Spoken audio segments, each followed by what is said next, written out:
પુરુષોત્તમ ભગવાન શ્રી સ્વામિનારાયણ તથા છેલ્લા પાંચ દિવસથી અધિક માસ છે અને એમાં છેલ્લા પાંચ દિવસથી શ્રીમદ સત્સંગી જીવન કથાનું રસપાન કરાવી રહેલા આપણા ગુરુજી પરમ પૂજ્ય નીતાબેન તથા ઉપસ્થિત દરેક તપસ્વી સાંખ્યોગી બહેનો, પાર્ષદ બહેનો અને સત્સંગી જીવનની કથાનું રસપાન કરી રહેલી એવી દરેક નારી ભક્ત રત્નોને આ ગિરવર ગુજરાતની અને વાલધા પરિવારના રત્નથી સિંચાયેલી દુહિતા ઝલક વાલધાના શત વંદન સહ જય સ્વામિનારાયણ. જય સ્વામિનારાયણ. પાંચ દિવસથી તમે જે રસપાન કરી રહ્યા છો સત્સંગી જીવનનું અને એનો જો થોડો ઘણો સાર તમારામાં ઉતરો હોય તો જય સ્વામિનારાયણ રસ્તા સુધી પહોંચવું જોઈએ. બોલો જય સ્વામિનારાયણ. હવે લાગ્યું કે કથામાં થોડોક સાર આવ્યો છે. અત્રે મારે વાત કરવી છે સંત મહિમાની. તમે સૌ કોઈ સંતોને પૂજતા હશો, પગે લાગતા હશો, પણ એથી વિશેષ મારે વાત કરવી છે કે સંત એટલે શું. સંત શિરોમણી નારદજીને તો તમે સૌ ઓળખતા જ હશો. ઓળખો છો ને નારદજીને? નારદજીના સ્વલ્પ સમાગમથી એ વાલિયો લૂંટારો જો વાલ્મીકી ઋષિ બની જતો હોય તો આપણે તો આ દુનિયાના નાનકડા માનવી છીએ. આ ભવસાગર ના તરી જઈએ જો આવા સાંખ્યોગી બહેનોનો સમાગમ થાય તો. ભગવાન સ્વામિનારાયણ આ ધરતી ઉપર આવ્યા, સ્વામિનારાયણ સંપ્રદાયની સ્થાપના કરી. ઉદ્ધવ સંપ્રદાય હતો અને ત્યાર પછી એ સંપ્રદાયને સતત જીવંત રાખવા માટે જેઓએ તનતોડ મહેનત કરી છે એની પાછળનું કારણ છે ફક્ત અને ફક્ત આવા સાંખ્યોગી બહેનો અને સાધુ સંતો જે આપણને ભગવાન સુધી લઈ જાય છે. સાંખ્યોગી બહેનો અને સાધુ સંતો એટલે મોક્ષના દ્વાર કહી શકાય. સાચું કે ખોટું? તમારો અવાજ નથી આવતો. સાચું કે ખોટું? હું અહીંયાથી ગમે તે પૂછું ને એનો મને જવાબ મળવો જોઈએ. હાથ ઊંચો કરી લો એટલે મને લાગે કે તમે અહીંયા જ છો. નહીતર પાછા 6:30 થયા હશે તો કોકને એવું છે મારો છોકરો હાલો સ્કૂલેથી આવી ગયો છે. એટલા માટે તમારે થોડીક વાર અહીંયા ધ્યાન રાખવાનું છે. બરાબર ને? જય સ્વામિનારાયણ. હવે જામ્યું હો. પછી હું વાત કરું તો આપણને આ દુનિયામાં કેટલાય લોકો મળે છે જે આપણને વ્યવહાર કરતા શીખવાડે, કમાતા શીખવાડે, ભણાવતા શીખવાડે, પણ ક્યારેય કોઈએ ભગવાનનો રસ્તો બતાવતા શીખવું? આ સંસારમાં તમે આજુબાજુમાં જશો ને એટલે એમ કહેશે કે તું 20 વર્ષનો થઈ ગયો છો છોકરો, તારે ધંધો શીખવો છે? મારી પાસે ધંધો છે. છોકરી હોય ને તો એમ કે તને આ રસોઈ બનાવતા આવડે છે, તને આ વાનગી બનાવતા આવડે છે, આ નવી નીકળી છે. એમાં હવે તો ઢોસા કેટલી પ્રકારનો નીકળે છે. કોણ બનાવે છે ઘરે ઢોસા? ઢોસાની લોઢી હોય એમાં તમે પાણી નાખો તો એ પાણી શું થાય? બળીને ભસ્મ થઈ જાય. એક પાણીનું ટીપું એ ગરમ લોઢી પર પડે છે તો એ ભસ્મ થઈ જાય છે. પણ એ જ પાણીનું ટીપું કમળના પાંદડા ઉપર પડે તો ચમકવા લાગે. પાણીનું ટીપું એ જ છે, પાણી એ જ છે. ગરમ તવા ઉપર પડે છે તો ભસ્મ થઈ જાય છે, પણ પાંદડા ઉપર પડે છે તો ચમકવા લાગે છે. પણ એ જ પાણીનું ટીપું પાછું એ દરિયાનું જે છીપલું હોય એમાં જાય તો મોતી બની જાય છે. સાચી વાત કે નહીં? એમાં મનુષ્ય દેહ છે ને એ પાણીના ટીપા જેવો છે. આપણે જ્યાં જેવી રીતે જેમ વાપરશું ને એવું પાછું આપણને મળશે. આપણે જો ગરમ તાવડાની સાથે અત્યારે એમ કહી શકો કે આપણે અહીંયા બધા સત્સંગી બેઠા છીએ, પણ કદાચ ક્યાંક ફરવા ગયા અને કુસંગનો સંગ થઈ ગયો તો એમ ગરમ તાવડામાં કેમ પાણીનું ટીપું ભસ્મ થઈ ગયું, એમ આપણે ભલે ગમે એટલું ભજન કર્યું હશે પણ થોડો કે કુસંગ થઈ ગયો ને તો એ ભસ્મ થઈ જશે ભજન. પણ એ જ મનુષ્ય દેહને જો એ છીપડું જે અમૂલ્ય છે એવા સાંખ્યોગી બહેનો મેળા છે ને એનો સમાગમ આપણે દરરોજ કરીએ ને તો ભવસાગર પાર ઉતરી જવાય અને મોતીની જેવું જીવન થઈ જાય આપણું. એક રાજા હતો. એ રાજા બહુ અહંકારી હતો કે મારી પાસે તો આટલી બધી પ્રજા છે, આટલું બધું ધન છે, વૈભવ છે, સૈન્ય છે, મારે કોઈની જરૂર જ નથી. ગામમાં એક સાધુ આવે છે એટલે બધા જ પ્રજા એને પૂજવા જાય છે. સેનાપતિ એને પૂજે છે, રાણી હોતી એને પૂજે છે. બોલો હવે રાજાને તેમ થાય કે આ રાણી શું કરવા પૂજવા. મને પૂછવા જોઈએ ને, હું રાજા છું. એટલે સેનાપતિને પૂછે છે કે ભાઈ આ બધા કેમ સાધુને પૂછવા જાય છે? સાધુને પૂજે છે, એનું પૂજા પાઠ કરે છે, ભગવાનને માને છે. હવે ઈ તો આપણી જેવા જ છે, સંત આપણી જેવા મનુષ્ય જ છે. તો એમાં ને આપણામાં ફરક શું છે? ઘણી વખત આ સવાલ થાય કે આપણી જેવા જ દેખાય છે, તો એનામાં ને આપણામાં ફરક શું?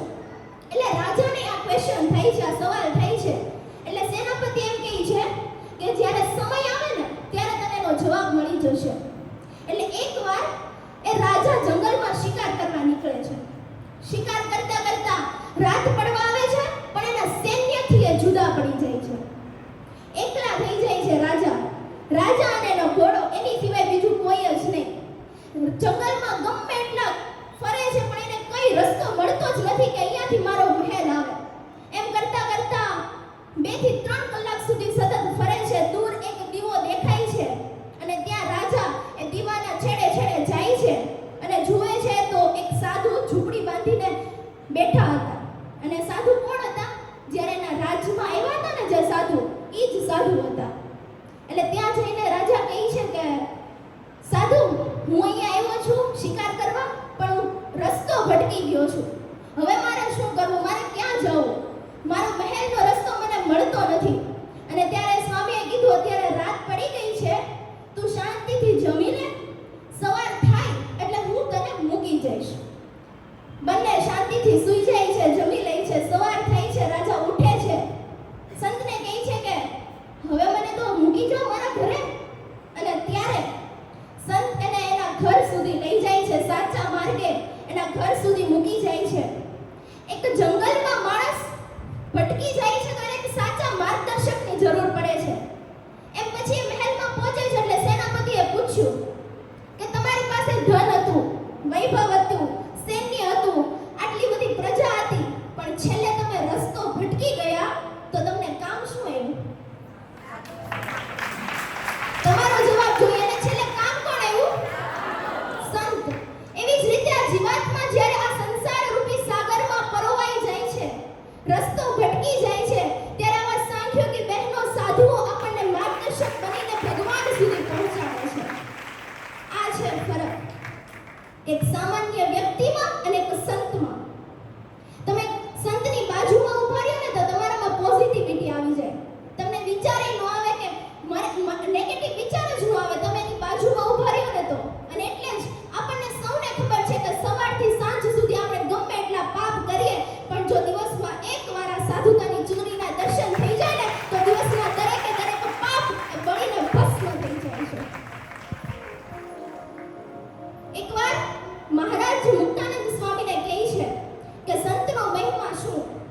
અને ત્યારે મહારાજ મુક્તાનંદ સ્વામીને એમ કહે છે કે જો તમારા જેવા સંત હોય અને એ સંતને જો કોઈ હરિભગત સરખી રીતે પૂજે, જેવા ભાવથી પૂજે ને, એવું હું એને ફળ આપું છું. એમાં કોઈ તલવાર પણ ખોટ નથી. તમારા જેવા સંતને જો કોઈ જેવી ગાડીમાં બેસાડે ને, હું એને એવી ગાડી આપું છું. તમારા જેવા સંતને આખાએ જીવનમાં એકવાર, ખાલી આખાએ જીવનમાં એકવાર ધોતિયું ઓઢાડે ને, ખાલી ધોતિયું, તો એને યુગો યુગો સુધી ગમે ત્યાં જન્મ લે, હું એને વસ્ત્ર વિનાનો નથી રાખતો. વિચાર તો કરો કે આ સાધુતાની ચૂંદડીનું મહત્વ કેટલું છે. એથી વિશેષ હું કહું તો મહારાજ આગળ કહે છે કે દુનિયાના જેટલાય તીર્થો છે, દુનિયાના જેટલાય તીર્થો છે ને, એ આ સંતોના ચરણોમાં નિવાસ કરી રહ્યા છે. હવે એક બાજુ એક વ્યક્તિ હોય, એ આખી દુનિયામાં તીર્થ કરવા નીકળે કે મારે તીર્થોની યાત્રા કરવી છે, આખી દુનિયામાં તીર્થ કરીને આવે, અને બીજી બાજુ ખાલી બીજો હરિભગત એ ઘરે પધરામણી કરે ને એની ચરણ રજો માથે ચડાવે ને, બેયનું પુણ્ય એક સમાન છે. અને કદાચ એટલે જ શાસ્ત્રોમાં કહ્યું હશે કે ગંગા પાપમ શશી તાપમ દૈત્યમ કલ્પત્રમસ્તથા પાપમ તાપમ ચ દૈત્યમ ચ હરત સાધુ સમાગમ. હવે તમને બધાને ખબર છે કે બધા ગંગા નાવા જાય. કોણ ગયું છે? ગંગા સ્નાન કોણ કરી આવ્યું છે? તમે શા માટે ગંગા નાવા ગયા છો? પાપ ધોવા માટે. ગંગા પાપ ધોવે છે. ચંદ્રમા છે એ તાપને હરે છે. સાંજ પડે એટલે કેવું શીતળ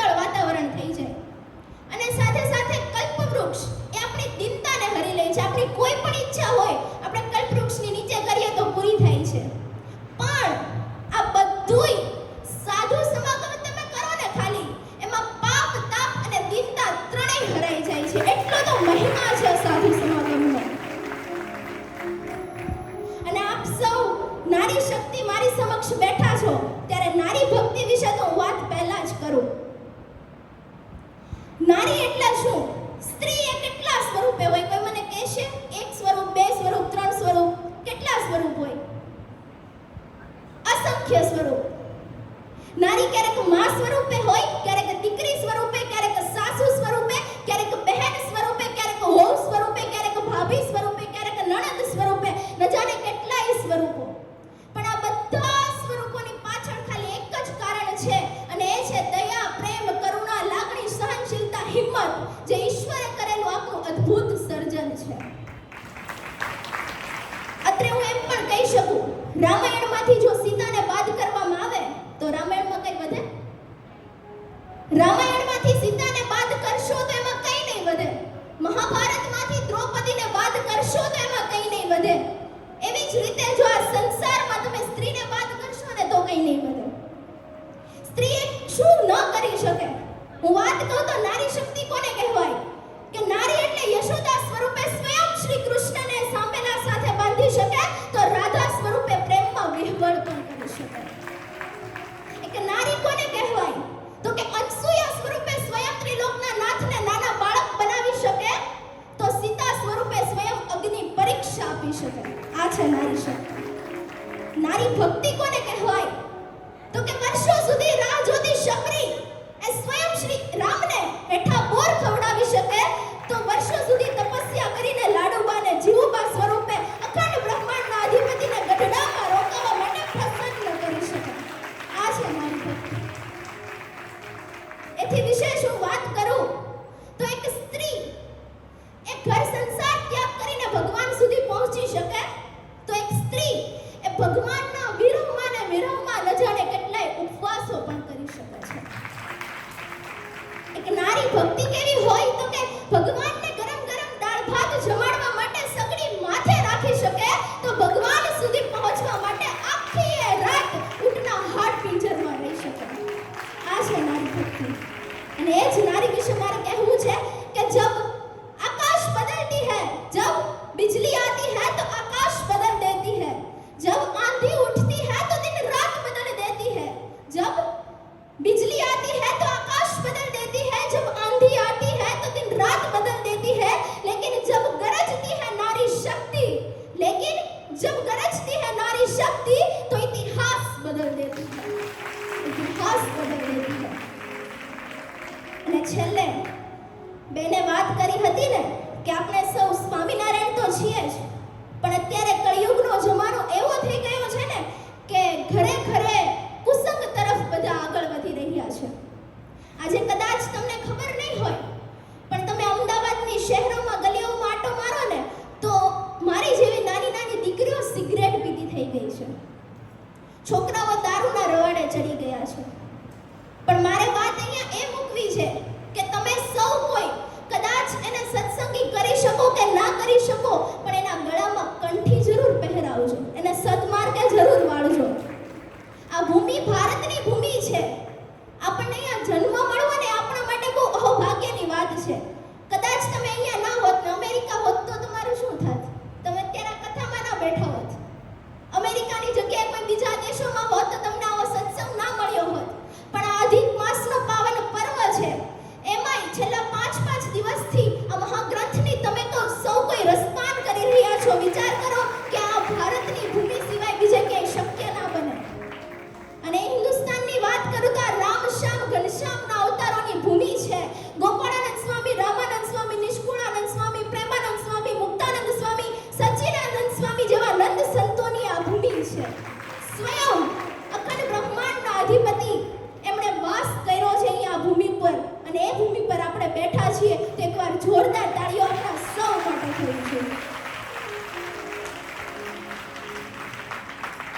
અને જ્યારે તમને બધાને એવું હશે કે મારે મારા ઘરે એક સારો પુત્ર હોવો જોઈએ, સંસ્કારી, વિનયી, ગુણવાન, પણ મહારાણા પ્રતાપ એમનેમ બની ગયા હતા, શિવાજી એમનેમ બની ગયા હતા. શિવાજી બનાવવા હોય ને તો જીજાબાઈ થવું પડે આપણે, મહારાણા પ્રતાપ બનાવવા હોય ને તો જયવંતાબાઈ આપણે થવું પડે. હવે સવારથી લઈને સાંજ સુધી છોકરો બહાર હોય અને તમે ઘરે કામ કરતા હોય, પછી સાંજે તમે 5 મિનિટ એના પાસે ના બેસો અને એમ કહો કે મારે કામ છે, બધા પોતપોતાનું